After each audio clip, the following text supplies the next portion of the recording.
Buenos días, licenciada. En esta ocasión voy a presentar la auscultación pulmonar.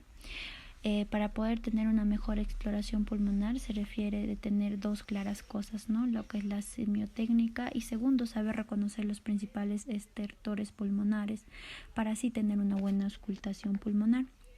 Lo primero que tenemos que tener en cuenta, si empezamos del número 1, es poder tener la referencia de la escápula, ¿no? En este caso, poder tener en claro la zona superior y en la 2 zona superior derecha, zona intermedia izquierda, zona intermedia derecha, zona inferior izquierda, zona inferior derecha, axilar el número 7 que sería la axila izquierda y bueno, en este caso solamente estamos utilizando 7 puntos importantes de la auscultación pulmonar.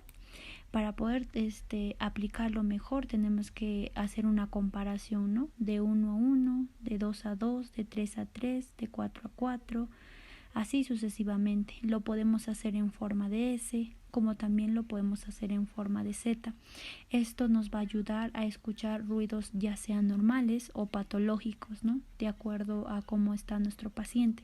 Como podemos observar en el video, mi paciente en este caso está en una posición sedente y como fisioterapeuta en este caso estamos en una posición de bipedestación.